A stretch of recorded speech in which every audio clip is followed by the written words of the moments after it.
요한복음 16장 10절에서 14절 말씀을 가지고 말씀드리도록 하겠습니다. 같이 한번 읽을까요? 성경 찾으실 수 있는 분 찾으시고요.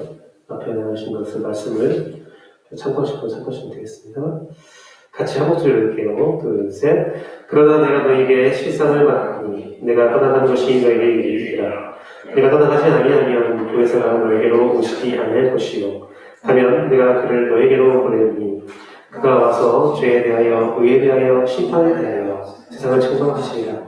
죄에 대하여 함은 그들이 나를 믿지 아니하며 의에 대하여 함은 내가 아버지께로 가니 너희가 다시 나를 보지 못하며 심판에 대하여 함은 이 세상 임금이 심판을 받았습니다.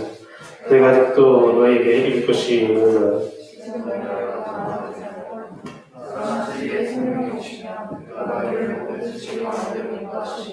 그가 스스로 말하지 말고 오직 들은 것을 말하며 장래의 일을 너희에게 알리시리라. 그가 내 영광을 나타내시리니 내 것을 가지고 너희에게 알리셨으니라. 아멘. 우리 예수님, 예수 그리스도의 평강이 함께 있을지어다. 여러분들의 삶에 주님의 은혜가 넘치기를 축복하고 성삼위일체 하나님께 모든 감사와 경배와 영광을 올려드립니다. 오늘도 예수님을 전할게요. 저는 예배를 통해서 오직 예수님만 높여주기를 원합니다. 우리가 다른 것들 바라보지 않고 오직 예수님만 바라보며 여러분 삶에 예수님이 충만하기를 기도합니다. 오늘은 성령님이 오시면 하는 이 세 가지를 말씀드릴 거예요. 조금은 좀 러프하게 얘기할 수도 있고요. 여러분과 말씀을 좀 나누려고 하는데요. 우리가 요한복음을 이제 흡역 공부를 한다고 했는데 계속 시간이 안 돼서 아주 짧게 치고 있지만 제가 요한복음에 대해서는 여러분께 좀 설명을 드렸듯이 교리를 좀 반복해서 교리 중심으로 말씀이 복음서가 이어지는 거고 그 가운데 성령님에 대한 이야기가 요한복음에 나옵니다. 다른 복음서와 좀 다르게요. 다른 복음서와 좀 다르게 예수님이 6월절에 십자가를 달리기 전에 성령에 대해서 굉장히 좀 디테일하게 아주 세밀하게 말씀하는 부분이 요한복음에 있고 그것이 바로 오늘 본문이에요. 우리 성령님에 대해서 많은 생각들을 하잖아요. 성령님에 대해서 많은 생각들을 하고 많은 관심이 있기도 하고 혹은 거부감이 있기도 하고 여러 가지 경우가 있어요. 근데 우리가 성령을 연구할 때 저도 성령에 대해서 체험을 한 다음에 경험을 한 다음에 연구를 많이 했는데 제가 아무리 연구하고 공부하고 성령에 대해서 묵상할 때에 가장 중요한 것은 뭐냐면 예수님은 성령님에 대해서 뭐라고 다른 사람이 성령님에 대해서 뭐라고 말하냐고 중요하지만 진짜 중요하고 진짜 근본이 되고 기본이 되어야 될 것은 예수님께서 성령님에 대해서 뭐라고 말합니다. 바울도 아니에요. 우리가 성령 공부하는 고린도전서 12장 14장 말씀 보면서 바울의 성령론으로 많이 성령을 공부하고 이야기하는데 물론 성령이 있는 거지만 그 바울의 성령론조차 우리가 이해하려면 가장 필요한 게 뭐냐면 예수님께서 성령님에 대해서 뭐라고 말합니다. 그래서 내일을 통해서 오늘 다음 주를 통해서 오늘과 다음 주를 통해서 저는 성령님에 대해서 좀 예수님께서 말한 성령님에 대해서 말씀을 드리려고 해요. 근데 이 말씀을 가기 전에 여러분이 한 가지를 좀 이해해야 될 게 있습니다. 뭐냐면 성령 내주, 성령이 내 안에 계시다. 성령 내주와 성령 충만은 다른 개념이다. 이렇게 보이지? 다른 개념이다라는 거예요. 우리 성령 내주와 성령 충만할 때 많이 혼돈하거든요. 성령 내주하신 성령님이 나와 함께 하시다는 내용과 성령 충만한 삶은 좀 다른 내용이다. 그래서 오늘은 성령 내주에 대해서 이야기를 하고 다음 편에서 성령 충만한 삶은 무엇일까에 대해서 여러분과 나눌 것입니다. 그래서 오늘은 특별히 예수께서 말씀하신 예수님의 성령론이라고 불리는 요한복음 16장 말씀을 가지고 성령님이 오시면 하는 일 세 가지를 바라볼 거예요. 성령님이 오시면 하는 일 세 가지가 왜 중요하냐면 성령님이 하시는 일을 보면 그 세 가지를 알면 성령님께서 함께 할 때 어떤 일이 벌어지는가 그것에서 성령님께서 함께 하시느냐 함께 하지 않느냐로 우리가 알 수 있기 때문에 오늘 말씀을 집중해서 살펴보기 바랍니다. 성령님께서 오시면 하시는 일 세 가지. 첫 번째는 죄와 의와 심판으로 세상을 책망하신다 말씀하셨어요. 바로 세상을 바르게 알게 한다는 건데 8절 말씀 보니까 그가 와서 죄에 대하여 의에 대하여 심판에 대하여 세상을 책망하리라 라고 했어요. 근데 이 말씀에 대해서 우리가 해석이 되어 있습니다. 예수님께서 죄는 뭐고 의는 뭐고 세상 임금을 심판하는 것이 어떤 말인지 다 말씀을 하셨어요. 우리가 함께 말씀을 읽어봤었는데 요한복음에 하면 그쵸. 죄에 대해서는 그들이 나를 믿지 않는 거다 했어요. 그러니까 죄는 예수님을 믿지 않는 걸 말하는 거죠. 여러 가지 죄도 많지만 특별히 죄에 대해서 심판한다는 것은 예수님을 믿지 않는 것을 말하는 거고, 의에 대해서 하는 것은 내가 아버지를 가니 너희가 다시 나를 보지 못하리라. 뭐냐면 의라는 것, 예수님께서 말하는 의라는 것이 무엇이냐면 예수님이 십자가에 달려서 죽으시고 부활하시는 모습들, 그리고 또 우리의 천국을 위해서 하늘 올라가신 부활 승천한 모습을 말하는 거죠. 이것을 알게 할 거다. 예수님 믿지 않는 것이 죄라는 것을 알게 하고, 또 이 세상의 의로운 것, 의롭다라는 것, 선이라는 것은 하나님께서, 예수님께서 우리를 위해서 천국을 마련하고 있다는 것이 의라는 것을 알게 하신다고 하십니다.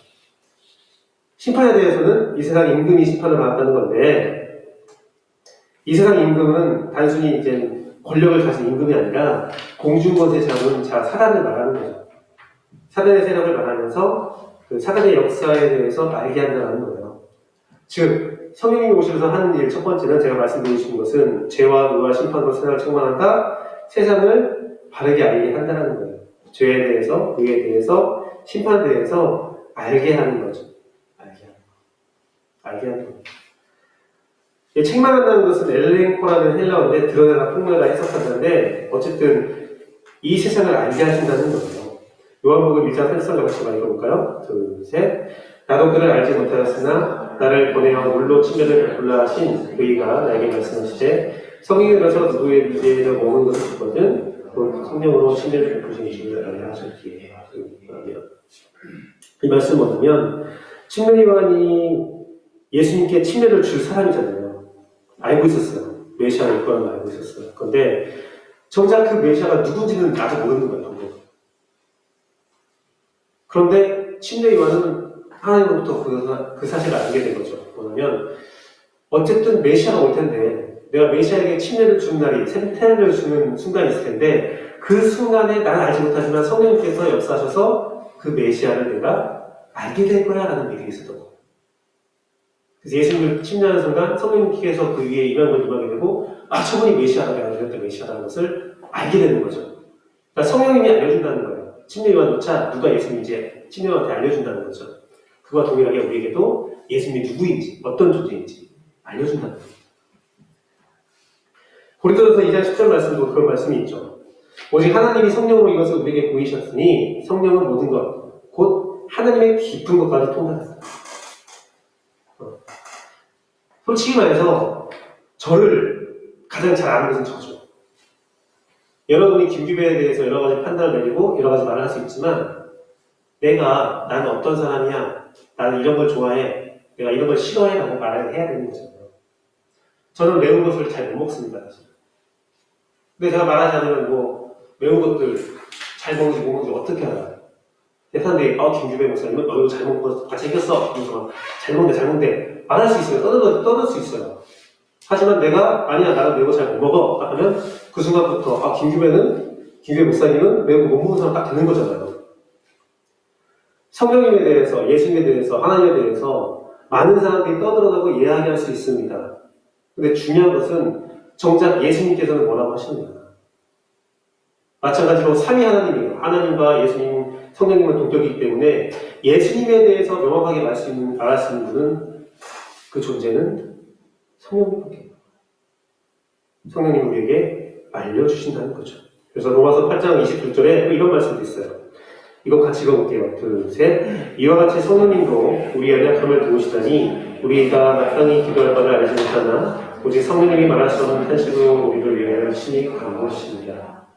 지난주에 한 분으로부터, 옛날 제사장부터 전화 통화를 하게 됐는데 그분이 그런 걸 하더라고요.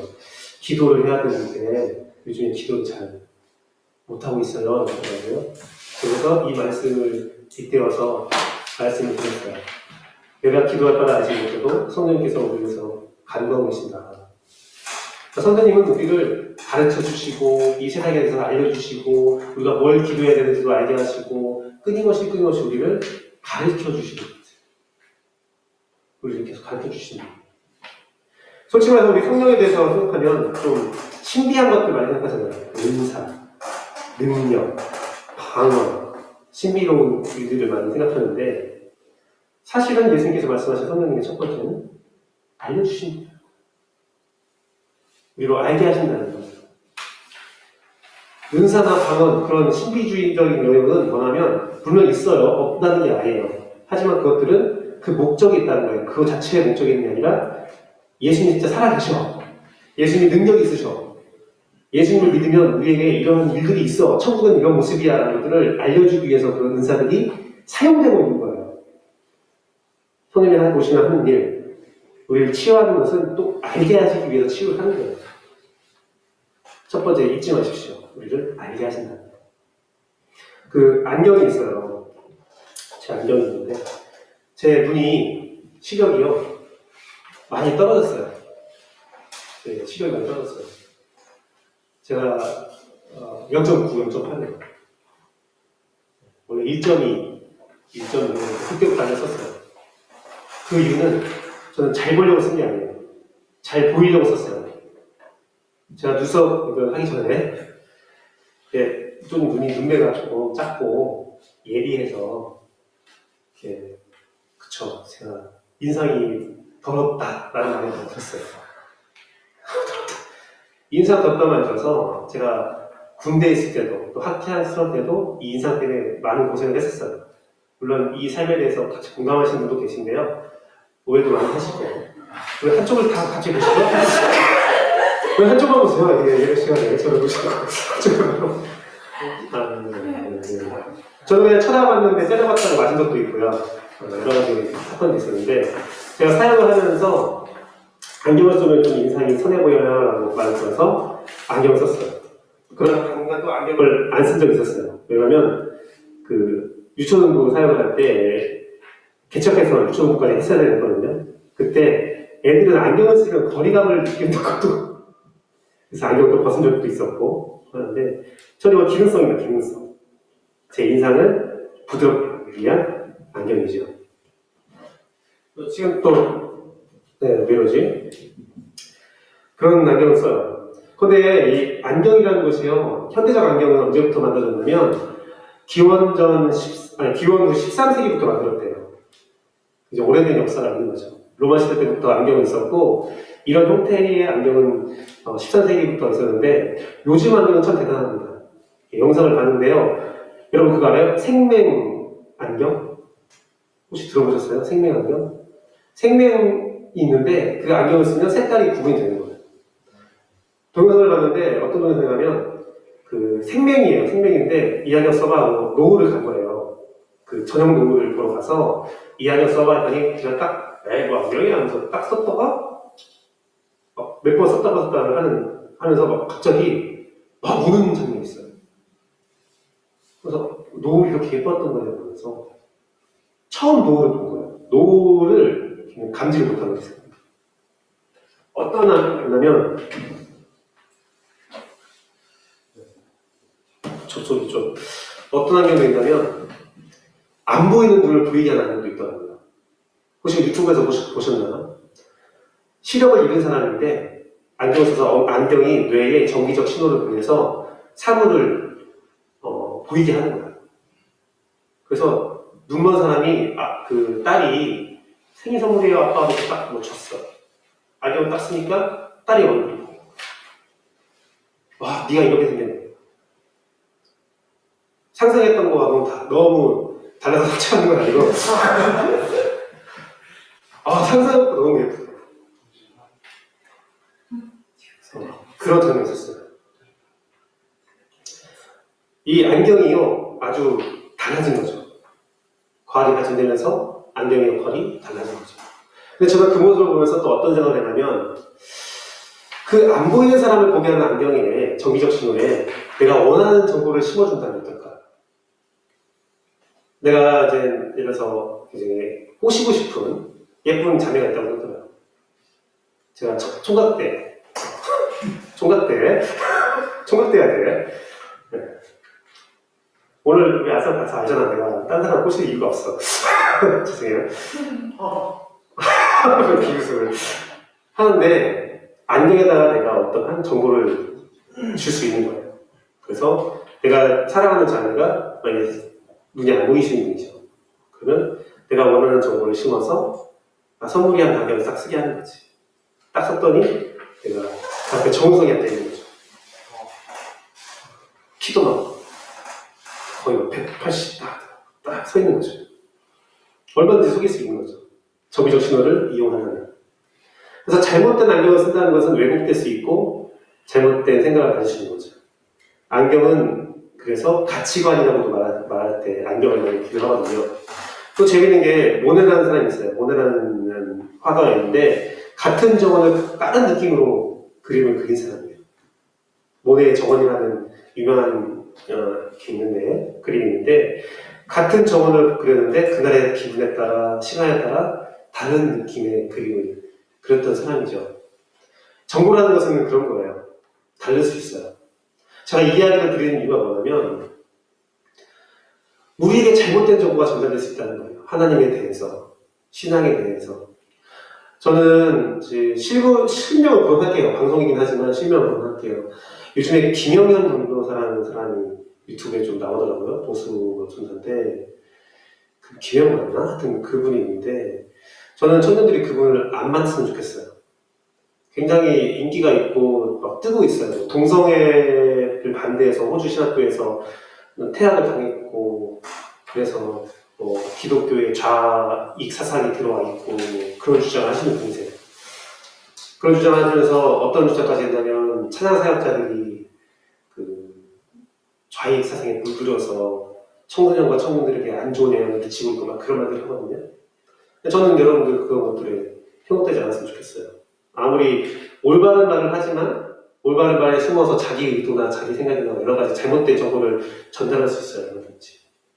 여러분, 제가 이 말씀 드리는 것은 성령님은 그것들을 우리가 간파할 수 있도록 도와주시는 분이세요. 여러분들이 어떠한 신학적인 이야기나 그런 삶에 대한 이야기에 대해서 궁금하다면 여러분 성령님께 기도하시고 성령님으로부터 배우셔야 됩니다. 되게 중요한 내용이에요. 성령님의 분별함을 여러분이 배워야 돼요. 성령님의 관점을 우리가 배워야 되고요. 성령님을 통해서 이 세상을 우리가 알고 교회를 알고 신앙을 알아야 됩니다. 성령님이 하시는 일이에요. 성령님이 하시는 일, 오시면 하시는 일 세 가지 중에 첫 번째는 죄와 심판으로 세상을 책망하신다. 세상을 바로 알게 하신다는 거죠. 두 번째는 이제부터 제가 여러분에게 좀 본격적으로 하고 싶은 얘기를 할 건데 내 것을 가지고 알리신다 하셨어요. 세상을 알게 하시는데 내 것을 가지고 알리신대요. 그게 누구 거예요? 예수님 거죠. 이거 말씀하시는 건 예수님입니다. 예수님 말씀으로 알게 하신다는 겁니다. 예수님 말씀으로 우리를 인도한다는 겁니다.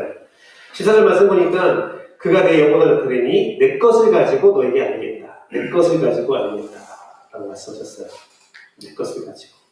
그리고 내 것이 무엇이냐면 요한복음 14장 26절 말씀에 기록되어 있는데요. 예수님께서 말한 것을 생각나게 하는 것이었어요. 즉 성령님께서 예수님의 말씀을 알게 한다. 내 것을 가지고 알리신다. 예수님의 말씀을 알게 한다는 겁니다. 성령님은 우리가 이 세상을 알게 하기도 하지만 지혜를 주시지만 또 어떤 특별한 지혜를 주시냐면 예수님의 말씀을 통해서 예수님을 알게 하시는 분이세요. 예수님을 알게 하시는 분이세요. 요한일서 5장 6절 말씀 보면 이는 물과 피로 임하신 이신이 곧 예수 그리스도라. 예수 그리스도라는 거죠. 물로만 아니요 물과 피로 임하셨고 증언하는 이는 성령님이시니 성령은 진리다. 그러니까 예수님을 증언하는 자, 예수님을 증언하는 존재는 바로 성령님이세요. 요한복음 3장 4절 말씀 보니까 하나님이 보내신 이는 하나님의 말씀을 하나니 이는 하나님이 성령님을 알려주십니다. 그러니까 목사님들이죠. 사역자들이죠. 또 여러 사람들이 있죠. 여러분한테 예수님을 알려주고 여러분 친구끼리도 그럴 수 있죠. 서로 신앙을 나눌 수 있죠. 근데 중요한 것은 하나님이 보내신 나에게 어떤 메신저가 있어요. 친구가 되고 목사님이 될 수도 있고 어떤 매체가 될 수도 있고 어떤 나에게 말씀을 주는 매체가 있을 때 그것은 하나님이 보내시느냐 보내시지 않느냐라는 것을 구별할 수 있는 방법은 뭐예요? 그분이 성령 충만한 사람이냐 성령의 사람이냐는 것을 구별할 수 있는 방법은 뭐예요? 하나님 말씀을 하네요. 굉장히 중요합니다. 저는요 여러 목사님들의 설교를 듣잖아요. 공부를 하잖아요. 때로는 하나님 말씀이 없는 사람도 많아요. 분명 본문이에요. 성경 본문을 가지고 말하는데 가만히 설교를 듣고 앉아있으면 막 여러 가지 유기적 교훈을 이야기하는데 하나님이 없어. 성경 구절로 말하는데 하나님께 영광 돌리거나 하나님께 경배하는 게 아니라 뭐 도덕 시간 같아요. 하나님 말씀이 있어요. 여러분에게 중요한 교훈을 이야기하는 사람도 말씀으로 하는 사람은 하나님의 사람, 성령의 사람이라고 생각한다면 좋은 말이지만 인간적인 교훈, 뭐 심리학적 교훈, 여러 가지 교훈들이 있어서 우리에게 유익을 주긴 하지만 성령님이 하신 건 아니라는 거예요. 성령님이 하신 일은 말씀, 성경으로 이야기하는 사람. 요한복음 14장 26절 말씀이니까 보혜사, 돕는 이만이 아니에요. 곧 아버지께서 내 이름으로 보내실 성령님은 그가 너에게 모든 것을 가르치고 내가 너에게 말하는 것을 생각나게 한다. 예수님의 말씀을 생각나게 한다는 거예요. 그래서 성령님의 사람은 복음서에 대해서 많이 이야기를 할 수 있어요. 많이 이야기하는 사람이에요. 저는 성령님의 사람이 되고 싶습니다. 그래서 말씀을 많이 하고 싶어요. 로마서 에베소서 1장 17절 말씀에도 있어요. 우리 주 예수 그리스도의 하나님 영광의 아버지께서 지혜와 계시의 영을 너에게 주사 하나님을 알게 하셨다. 보십시오. 성경이 말하는 성령님에 대해서는 계속 끊임없이 알게, 지혜를 말씀하고 있습니다. 끝내는 예수님께서는 이 말씀을 하신 거죠. 아버지께 참되게 예배한 자들은 영과 진리를 예배한다. 즉 진리의 말씀, 영의 말씀을 가지고 예배하는 사람이 진정으로 예배하는 자라고 예수님은 말씀하고 있습니다. 여러분 코로나 시대에 많은 사람들이 어떤 여러 가지 이야기를 하잖아요. 그런데 설문조사를 했대요. 가장 코로나 시국에 그 정부에 대해서 신빙성 있는 사람은 누굴까? 여러 가지 각국의 대통령, 문재인 대통령도 있었고 여러 연예인도 있었고요. 근데 그 중에 아무도 알지 못하는 이름이 하나 숨어 있었어요. 그 이름의 정체는 사람은 면역 전문가. 이름이 있고 가로치고 그 사람 직업이 나와요. 근데 그 1등한 사람은 누군지 아세요? 가장 신뢰할 만한 정보를 가졌다라고 하는 사람은 당연히 면역학 전문가죠. 유명한 사람? 말 잘하는 사람? 아니에요. 신뢰 있는 사람? 아니에요. 그 일에 대해서는 그 면역학 하신 분이 가장 좋은 정보를 갖고 있다는 거예요. 옛날에요, 제가 청년 때만 해도 이런 거 많았어요. 유사과학 같은 거 많았어요. 근데 유사과학자들이 뭐냐면 진짜 과학자예요. 진짜 의사예요. 그런데 알고 보니까 다른 과 의사야. 뭐 게으르는 목걸이 같은 거, 뭐 물의 과학, 건강과학 여러 가지 있었거든요. 근데 그 사람도 교수야. 그런데 그 생물학 교수가 아니야. 우리는 교수라고 하면 다 잘하는 줄 아는데 그게 아니에요. 전공 외에는 그냥 모르는 사람 취급하면 돼요. 사실. 그래서 요즘에는 어떻게 해요? 어떤 전공을 하면 교수다 하면 무슨 과 교수인데 전문 지식들을 물어보잖아요. 예수님, 성령님께서 우리에게 예수님을 말씀하실 때 예수의 말씀으로 가르쳐 주신다고요. 예수의 말씀으로. 성령의 은사 분별법, 성령의 말씀 분별법, 예수님을 말씀하는 거예요. 그것이 바로 성령님 오시면서 하시는 세 가지 중에 두 번째 말씀입니다. 성령님께서 오시면 하시는 세 가지, 죄와 노와 심판으로 세상을 책망하시고 세상을 바라보게 하시고 내 것을 가지고 안식을 하셨고 예수님 말씀을 하게 하시고 마지막은 진리 가운데로 인도하신다 하셨어요. 진리 가운데로. 그 진리는 바로 예수님이죠. 예수님으로 여러분을 인도하고 있습니다. 그러나 그 14절 말씀이 그러나 진리의 성령님이 오시면 그가 너희 모든 진리 가운데로 인도하리니 그가 스스로 말하지 않고 오직 들은 것을 말하면 장래를 너희에게 알리리라. 장래를 말하리라. 그래서 천국을 얘기하시면서 우리를 예수님께로 인도한다고 했어요. 인도한다. 즉 성령님은 우리에게 세상을 알게 하고 예수님 말씀을 알게 하고 예수님으로 인도하는데 고린도전서 12장 3절 말씀 보면 좀 충격적인 말씀이 있습니다. 둘, 셋. 그러므로 내가 너에게 알거니 하나님의 영으로 말하는 자는 누구든지 예수를 저주할 자라 하지 아니하고 또 성령으로 아니하고는 누구든지 예수를 주시라 할 수 없다. 저는 이 말씀을 발견했을 때 충격을 받았어요. 사실. 우리가 예수를 주님이라 믿는 것도 성령님이 하시지 않았으면 우리가 고백할 수도 없는 거였구나. 믿음이 생길 수 없었구나. 생각을 했었습니다. 그렇죠. 빌립보서 1장 19절 말씀 또 있어요. 이것은 너희와 간구와 예수 그리스도의 성령의 도우심으로 나를 구원에 이르게 할 줄을 아는 거. 그러니까 우리를 구원하게 인도하시는 것도 성령님이라는 거예요. 오늘 말씀을 짧게 맺겠습니다. 순식간에 갑자기 맺는데 제가 오늘 성령님 하시는 세 가지를 말씀드렸어요. 첫째는 이 세상을 알게 하신다. 판단하신다는 거죠. 두 번째는 예수님 말씀을 생각나게 한다고 했어요. 세 번째는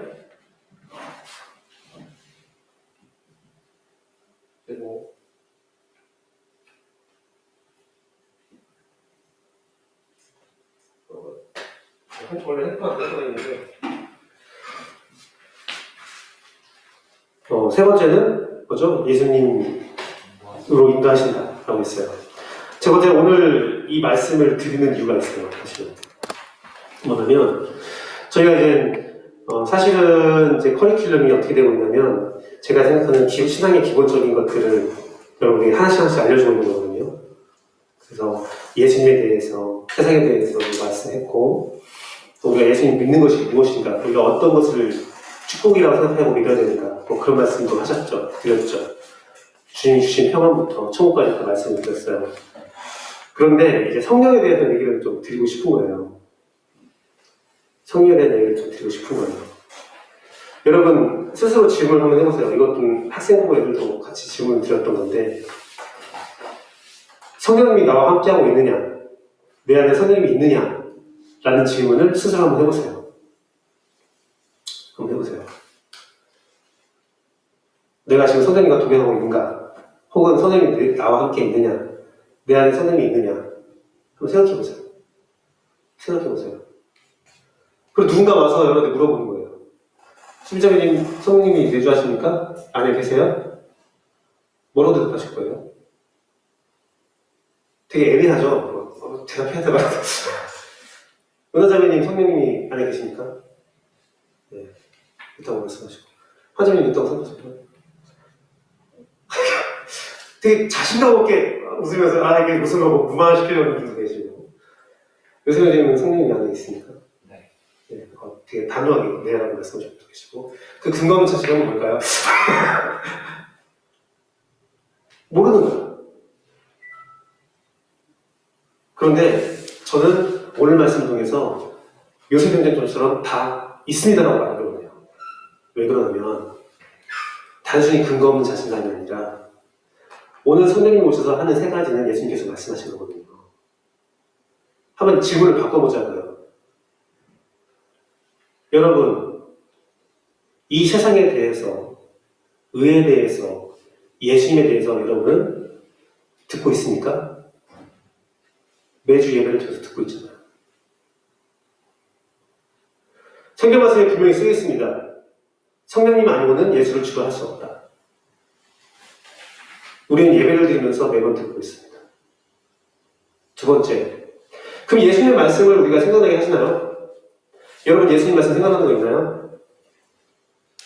우리는 주입식 교육을 통해서 예수님의 말씀을 많이 생각하고 있죠. 그것조차 성령님이 하시는 거예요.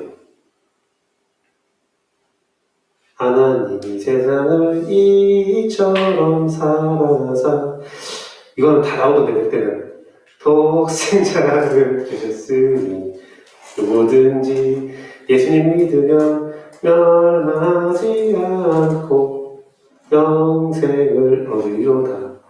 요한복음 3장 16절. 그 말씀 기억하고 있으면 선생님 계신 겁니다. 쉽게 생각하잖아요. 여러분 살아가면서 순간순간 말씀이 떠올라요. 봤던 은혜가 떠올라요. 어느 날 갑자기 내가 사연 살다가 그냥 말씀 없이 산 것처럼 생각했는데 어느 순간에 옛날에 들었던 예배가 생각난다고 말씀이 생각난다면 그것은 성령님이 하신 일이에요. 그런 경우 한 번도 없다. 나는 살면서요, 목사님 말씀 생각해 본 적 한 번도 없어요. 없잖아. 여기서 손댈 수 있는 용기가 있는 사람도 없잖아요. 선생님 계신 거예요. 마지막에. 한번 생각해 보세요. 성령님 있냐 없냐가 질문이 아니라 나를 하나님께서 천국으로 인도하고 있다라고 여기느냐. 내가 가냐 안 가냐는 아니에요. 지금 말하는 게 가냐 안 가냐를 말하는 게 아니에요.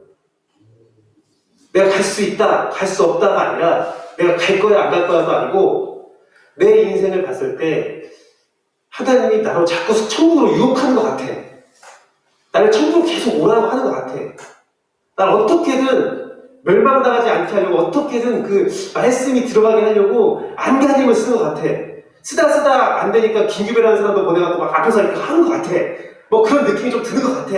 학생 때부터 자꾸 엄마가 교회 가래. 여러 가지 뭐 경험들이 있죠.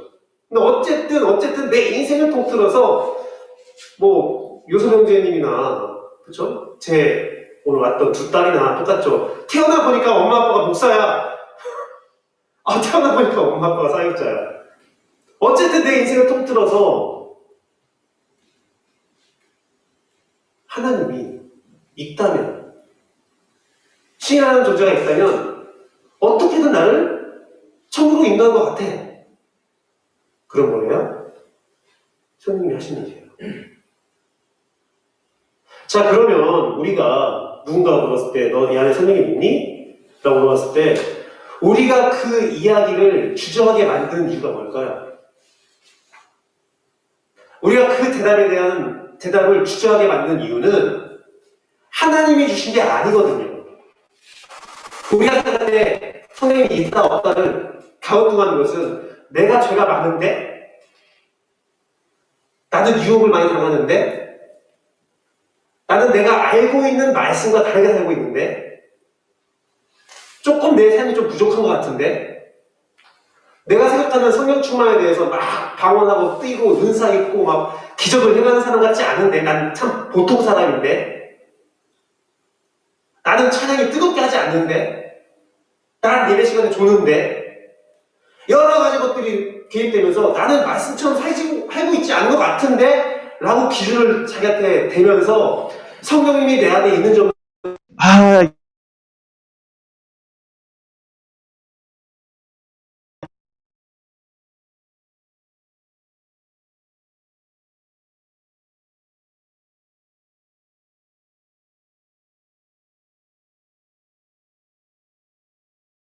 내주와 성령 충만을 분리하라고. 물론 성령 내주하시고 성령 충만으로 우리가 가야겠죠.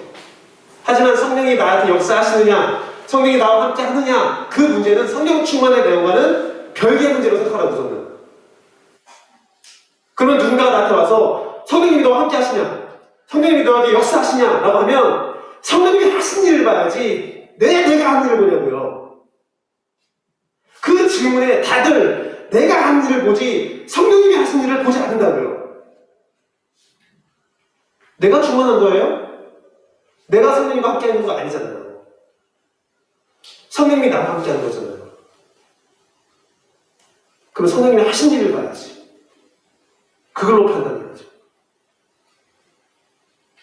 내가 성령 충만하지 못하지만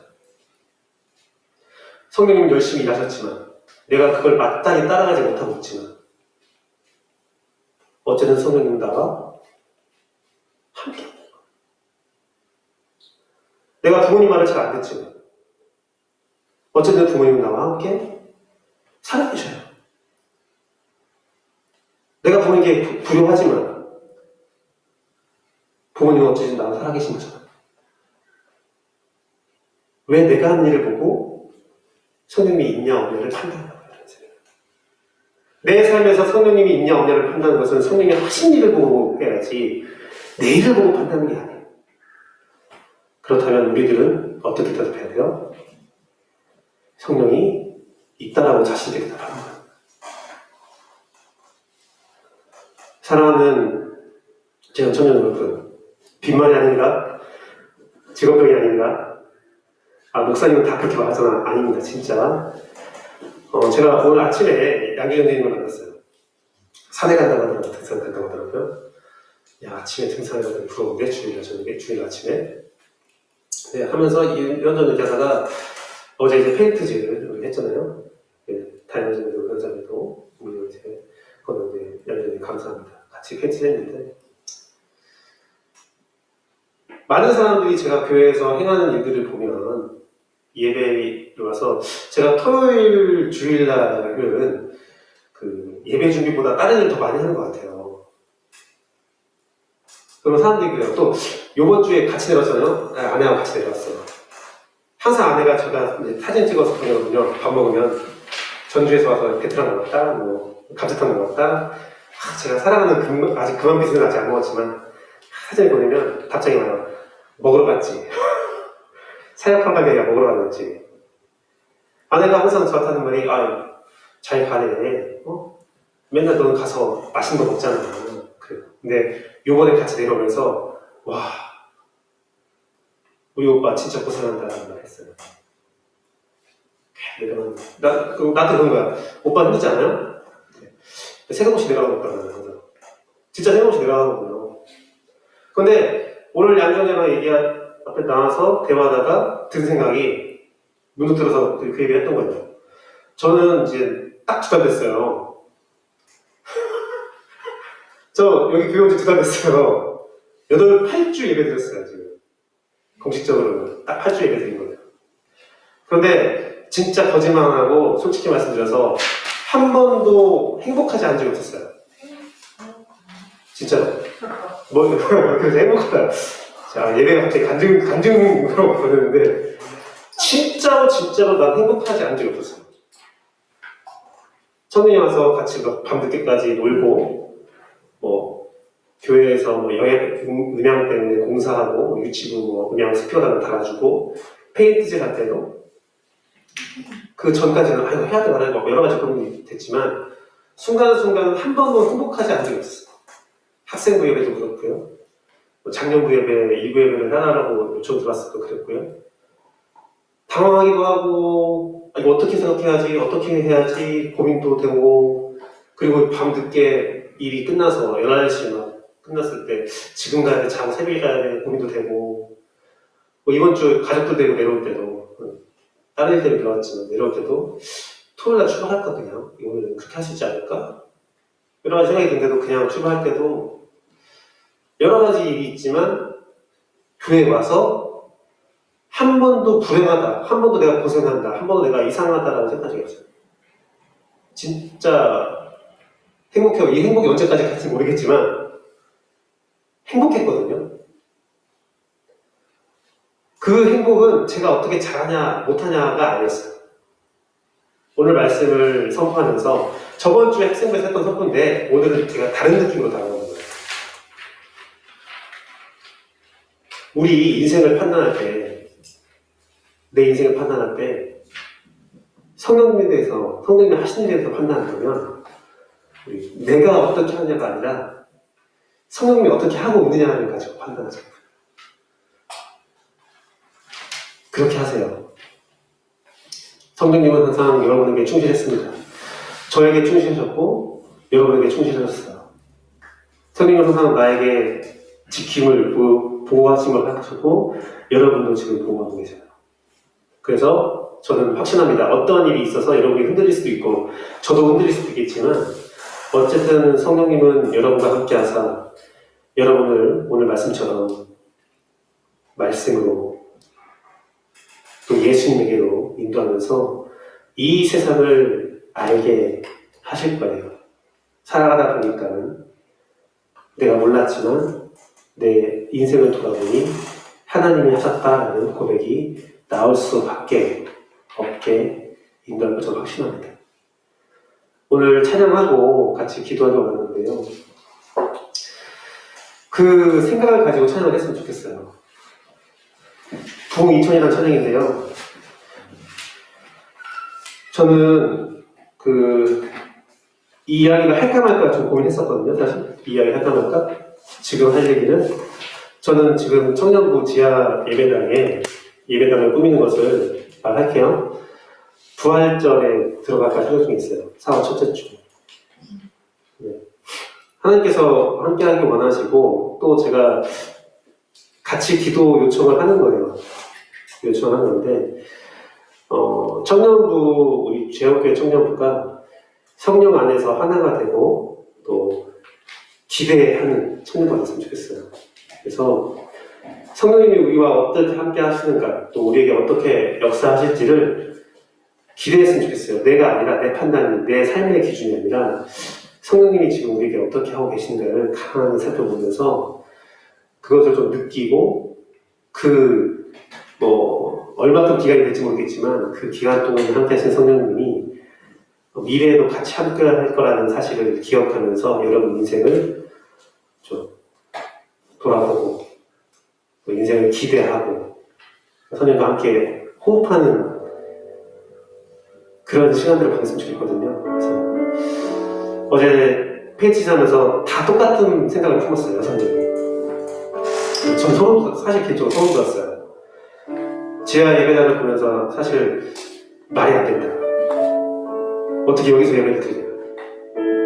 근데 천정을 딱 칠했을 때도 그 생각은 변함이 없었어요. 이건 헛된 짓 하는 것 같아. 헛된 일을 하는 것 같아.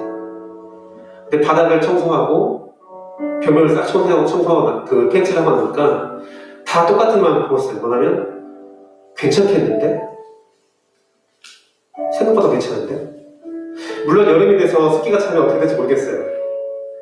근데 지금으로서는 저도 참 감사를 하고 있어요. 그러니까 한번 해봅시다. 마찬가지로 여러분 인생도 마찬가지예요. 한번 해보세요. 그리고 여러분 스스로에게 말씀하세요. 성령님이 나와 함께 하신다. 내가 한 일이 아니라 성령님이 하신 일을 보면서 성령님이 나와 함께 하시다. 이 시간 이렇게 찬양하도록 하겠습니다.